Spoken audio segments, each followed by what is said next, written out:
Good evening, ladies and gentlemen. 2005 is difficult. The Academy gave the Oscar for Best Picture to Crash, but there was no big winner at the Oscars in that year. Crash won 3 Oscars, as did King Kong, Brokeback Mountain and Memoirs of a Geisha. And there were many very good films released in 2005, so it was quite hard for me to decide which one to discuss. 2005, when I was 15, 16 years old, was also the time when I was getting interested in films and going to the cinema. And so it's actually for the first time in this project that I've seen most of the films I'm going to talk about when they were first released. For example, Jarhead by Sam Mendes, a great film about the demoralization of soldiers in combat, or rather waiting for combat. Or Charlie and the Chocolate Factory, one of Johnny Depp's best films to date, and also the reason why I'm wearing this nice jacket. And as a big Roald Dahl fan, I can say that it's also a very good adaptation of the book. They did change some things, but the changes they made were consistent with the rest of the story. Kiss Kiss Bang Bang, also released in 2005, is definitely one of the funniest films of the decade. Woody Allen released Match Point, a film with a surprise ending that actually surprised me, and also his first film set in Europe.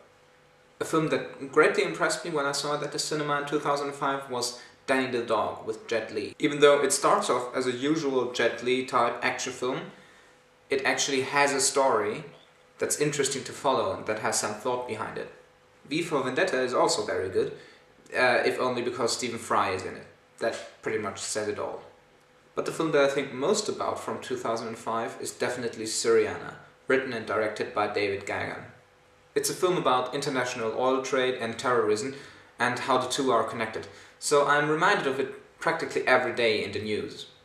Jeffrey Wright plays an American lawyer who investigates the merger between 2 oil companies who are active in the fictional state of Syriana and whose actions thereby influence what goes on in the other storylines. George Clooney, who's hardly recognizable with his extra beard and weight, plays a CIA agent who's stationed in the Middle East and who works both against terrorists and, as the film progresses, more and more also against his bosses. Matt Damon plays an energy analyst who becomes an advisor to the foreign minister and crown prince of Syriana, Prince Nasir, who wants to reform the country both economically and politically. But the most fascinating storyline is that about 2 Pakistani immigrant workers who work at the oil refinery run by the company from the first storyline. As the company loses the drilling rights to a Chinese company, they lose their jobs. Faced with poverty, they join an Islamic school in order to learn Arabic, where they meet a very charismatic cleric who leads them to Islamistic fanaticism. All these stories are interconnected and you hardly understand what's going on while you watch the film. But it deals with a very complex subject, and so one could argue that the film actually makes the point that even the people that are involved in the international oil trade cannot see the whole picture. They don't really know what's going on because it's so complex. The film leaves you confused and wondering what it's all about, but that doesn't mean that the film does not work. Exactly because you feel that way, you understand that we live in a complicated and ultimately purposeless world. A great line that I think of very often is something that Matt Damon's character says to Prince Nasir.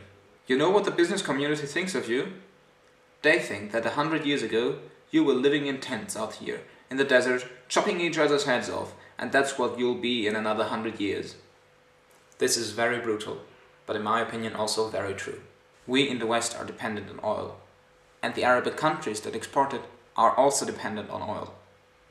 And as oil will not be available for much longer, we're heading for big trouble. With that, good night.